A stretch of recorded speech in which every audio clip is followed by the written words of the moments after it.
El Señor esté con ustedes. Y con tu espíritu.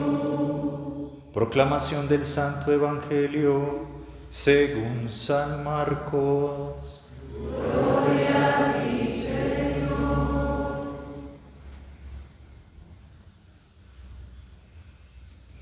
En aquel tiempo Jesús y sus discípulos se dirigieron a las aldeas de Cesarea de Filipo. Por el camino preguntó a sus discípulos: ¿Quién dice la gente que soy yo? Ellos le contestaron: unos Juan el Bautista, otros Elías y otros uno de los profetas. Él les preguntó: ¿y ustedes quién dicen que soy yo? Tomando la palabra, Pedro le dijo: tú eres el Mesías. Y les conminó a que no hablaran a nadie acerca de esto. Y empezó a instruirlos: el Hijo del Hombre tiene que padecer mucho, ser reprobado por los ancianos, los sumos sacerdotes y los escribas, ser ejecutado y resucitar a los 3 días. Se lo explicaba con toda claridad. Entonces Pedro se lo llevó aparte y se puso a increparlo. Pero él se volvió y, mirando a los discípulos, increpó a Pedro: ponte detrás de mí, Satanás. Tú piensas como los hombres, no como Dios. Palabra del Señor. Gloria a ti, Señor Jesús.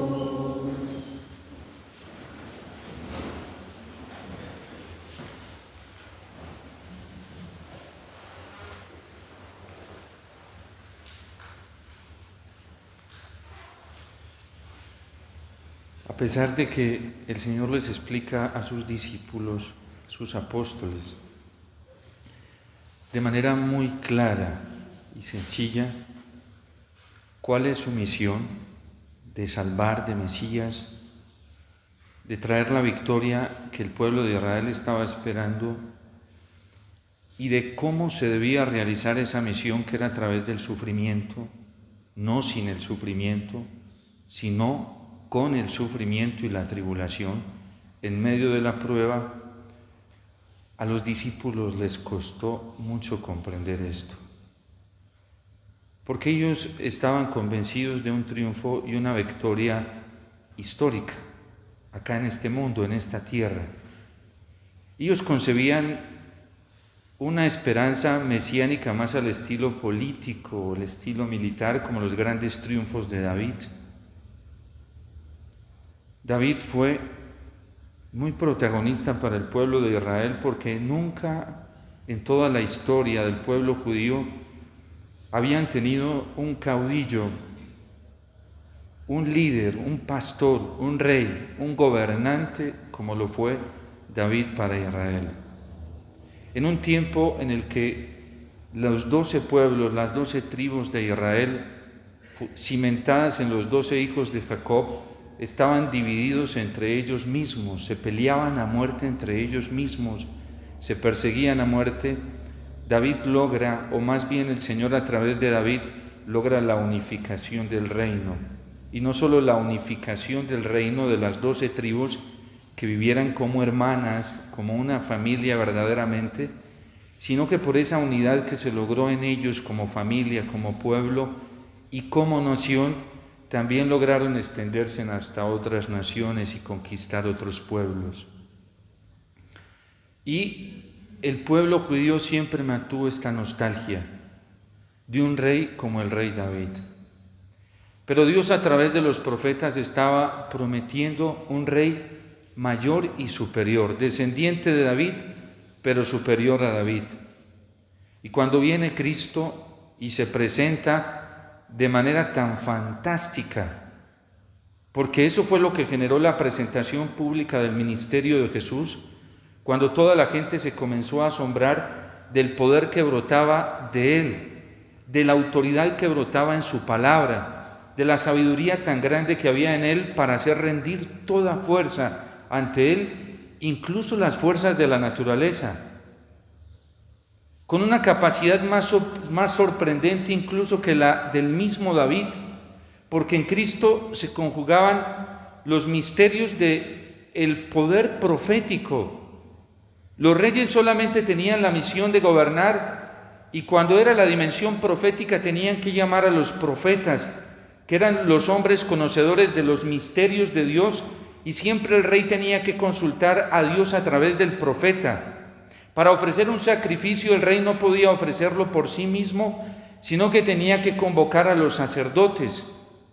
Pero ahora Cristo también es sacerdote, también es profeta, con un poder superior al del profeta Elías, con un poder superior para ofrecer cultos a Dios, mayor y más grande que el de los sacerdotes levitas, con unos prodigios y una autoridad para dirigir la vida y orientar la vida de multitudes, mayor y más estupenda que la de David.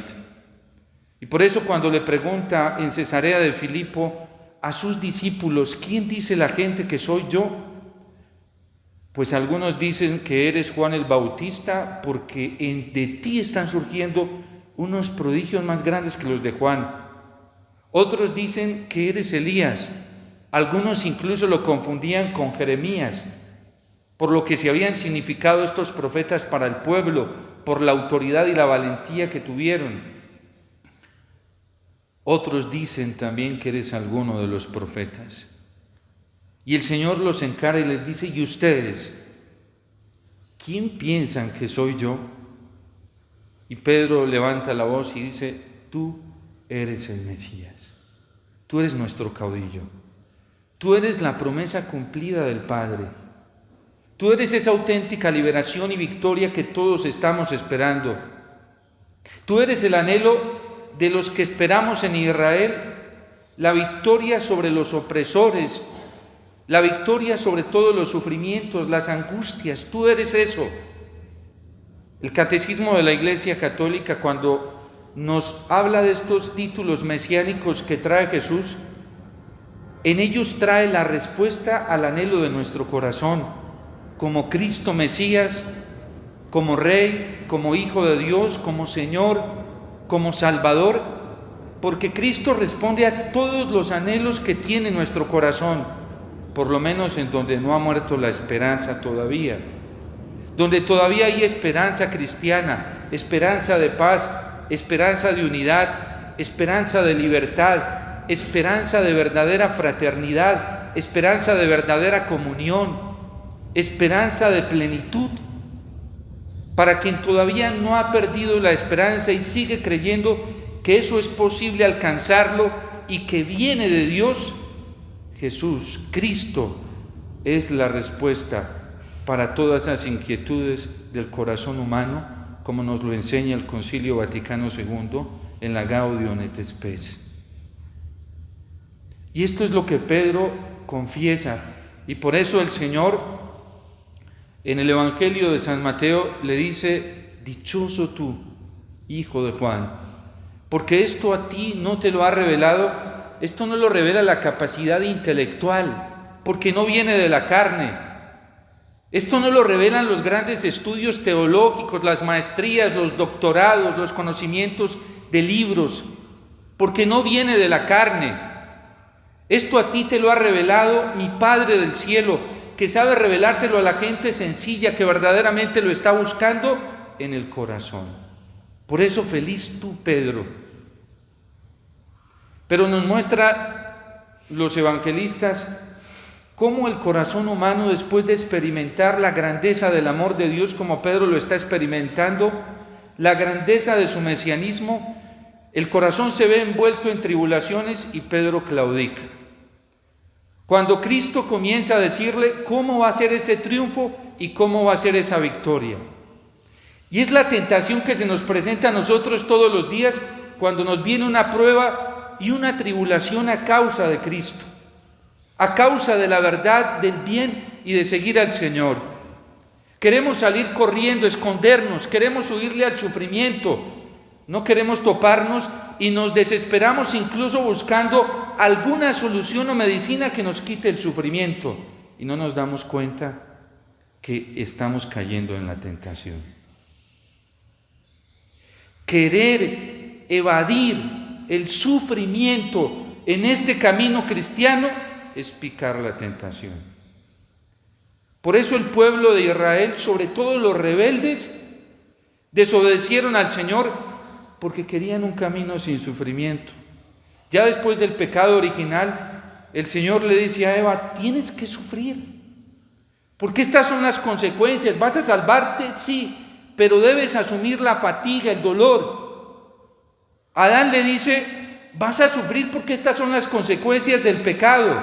¿Te vas a salvar? Sí, porque pondré enemistad entre tu linaje y el linaje de la serpiente, y siempre habrá triunfo en el linaje de Cristo, en mi linaje, ante el linaje de la serpiente, pero debes asumir el dolor. Debes asumir la fatiga. Esta es la tentación que el diablo nos pone en las pruebas. Y nosotros nos damos cuenta que es pura y mismísima tentación.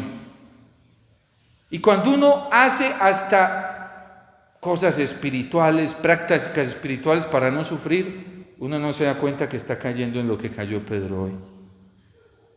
No, Señor, eso no. ¿Cómo así que vas a sufrir? ¿Que te van a calumniar? ¿Que vas a ir a Jerusalén y allí te van a matar? No, eso no. No, yo pensé que la vida cristiana era pachangosa, traía éxito económico y todo, y sin adversidades, en una armonía donde todos nos entendemos, no importa que sacrifiquemos la verdad, que nos demos la mano en el error, no. Lo importante es que logremos la unidad así, no. Eso que ni te suceda, Señor. ¿Y qué le dice Jesús? Apártate de mí, Satanás. Porque tú no piensas como Dios, sino como los hombres. Asumir el sufrimiento, asumir el dolor, asumir la prueba, con la naturaleza cristiana, con la serenidad cristiana, es lo mejor que nos puede pasar. Es lo más grande que nos puede pasar. Nosotros tenemos que aprender a asumir la cruz como parte de nuestra vida. Es otro yo nuestro, es el yo nuestro. Incluso cuando Adán y Eva cometen ese error, Dios les ofrece la vía de salvación. ¿Y cuál es la vía de la salvación? Hay que asumir la cruz, hay que acogerla. ¿Por qué están peleando allá en Medio Oriente judíos contra todo ese mundo islámico? ¿Sí? Porque ninguno quiere cruz. Allá se están matando entre ellos, ¿sí? Porque quieren triunfos históricos. ¿Por qué no nos estamos entendiendo muchos hoy dentro de la Iglesia Católica? Porque la mayoría quieren triunfos históricos. Ojo que la Iglesia eso ya lo sentenció y dijo que era un error. Es puro milenarismo. El triunfo que nos está ofreciendo el Señor es después de la muerte. Hay que morir para vivir. Y al tercer día resucitará. Todo católico que hoy tenga la mentalidad puesta en una esperanza histórica aquí en esta tierra está equivocadísimo. No debería ni siquiera rezar la salve. Porque le decimos a la Virgen, después de este destierro, muéstranos. No le decimos que acá, ¿sí? La vida nuestra está después de la muerte. Creo que fue la penúltima, ya no recuerdo si fue la penúltima, la última. Yo estuve acompañando un grupo en Medjugorje y entonces nos llevaron donde la parroquia donde está el padre que tiene a cargo, según los videntes, de revelar los secretos de los videntes. Y entonces el padre nos dio una enseñanza y al final dijo si alguien quería hacer preguntas. Yo quería hacer preguntas, pero dije, voy a esperar porque primero la gente, pues nadie hizo preguntas. Y entonces se fue. Y entonces me fui corriendo para la sacristía y le dije, padre, ¿por qué nos contó el contexto en el que la Virgen se apareció allá y cómo Medjugorje se convirtió en un recinto de paz a través de la conversión? El primer mensaje de la Virgen en Medjugorje fue la conversión. ¿Y por qué hubo éxito de paz? Porque la gente obedeció. Comenzó a dejar la vida de pecado. Los mismos videntes comenzaron a tomar otra conducta frente a la vivencia de la fe. Y entonces le dije: Padre, en nuestro país nosotros nos estamos desangrando. ¿Qué nos aconseja usted? Y entonces me dijo: primero, hay que volver a Dios a través de la oración. Si no oran, no van a alcanzar la paz. Fue lo que la Virgen nos enseñó aquí en Medjugorje, y el éxito de eso fue obedecerle a ella. Por eso vino la paz. Segundo, ustedes los sacerdotes tienen que aferrarse a la Eucaristía y enseñen a amar la Eucaristía, que fue lo que la Virgen nos enseñó aquí en Medjugorje. El amor por la Eucaristía, tanto de ustedes los ministros, como enseñárselo a la gente. Esa es la fuente de la paz y ese es el secreto acá en Medjugorje. Tercero, hay que hablar del cielo. La Virgen comenzó a hablarnos del cielo porque nuestra morada, nuestra vida verdadera está en el cielo, no acá en esta tierra. Y cuando uno tiene una mentalidad, porque eso es puro socialismo, no nos damos cuenta que eso es pura contaminación socialista, porque Marx buscaba el materialismo dialéctico, buscaba la instauración, la victoria de la justicia acá en esta tierra. Por eso cristianismo y marxismo no compactan, porque el triunfo nuestro está después de la muerte. Alguien me decía, mi papá ahorita con la enfermedad que tiene, que es muy aguda, me decía: Padre, ¿y su papá cómo está? Y yo lo veo muy contento. ¿Y usted? Yo estoy más feliz. ¿Cómo así? Y porque yo quiero el cielo para mi papá. Y esta es una oportunidad para que él se gane el cielo. Yo no lo quiero para esta tierra. Sería muy mezquino con mi papá, sí, muy falto de caridad con él, que lo quisiera aquí para perpetuarse en esta. Yo quiero el cielo para mi familia. Y el acto de amor más grande por otro es querer el cielo para el otro y ayudarle para que pueda llegar al cielo. Y eso fue lo que Jesús vino a enseñarnos. Cuando el Señor vio al mundo en tiempos de Noé, la mayoría de la gente pensaba así, y por eso eran esclavos del pecado. Solamente encontró 8 personitas que le creyeron y le hicieron caso. Y se prendió la esperanza en el corazón de Dios. Le bastaron esas 8 personitas obedientes a Él para Él llenarse de esperanza. Y volvió a renovar todo, como nos lo dice hoy el libro del Génesis.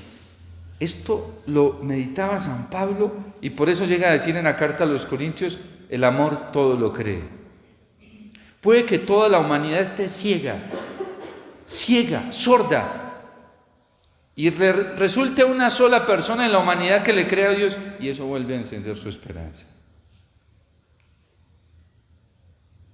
Por eso Dios, por uno solo que le crea y que le obedezca, Dios es capaz de tener compasión de toda una nación. Se lo dijo a Abraham: Abraham, si hubiese 5, por 5 yo dejaría de castigar a Sodoma y a Gomorra. Y si de pronto nosotros somos ese uno, ¿ustedes creen que en tiempo del Padre Pío cómo estaba la humanidad? Y la iglesia, mal. Estaba muy mal. El concilio se celebró porque la iglesia venía muy mal.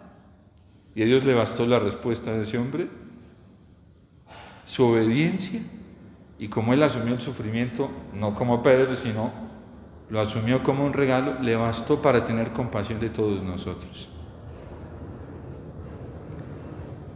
Desde los primeros años del cristianismo, los católicos han visto inminente la segunda venida del Señor, y todos sabemos qué significa la segunda venida del Señor, ¿cierto? Purificación. Antes tiene que ocurrir que se sacudan los cielos y la tierra, pero Dios se ha encontrado, Dios es así, encuentra 1 o 2 almas o 3 generosas y se le abre la compasión más, ¿sí? Y espera. Pero desde hace tiempo el Padre ha querido venir a organizar esto. Lo que pasa es que si viniera, la Virgen lo mostró en Fátima, el peligro inminente de condenación de muchas almas sería devastador. La Virgen lo mostró en Fátima. Por eso ella hace sino suplicar ante el Padre, y toda súplica de ella detiene la justicia del Padre. Existe la justicia. Por favor, no se vayan a tragar esos errores, horrores espantosos de que no existe la justicia. Porque existe la justicia. Es una vía intrínseca del amor. Si no, el amor no sería verdadero. ¿Se imaginan? Un amor injusto, alcahuete. Eso no existe en Dios.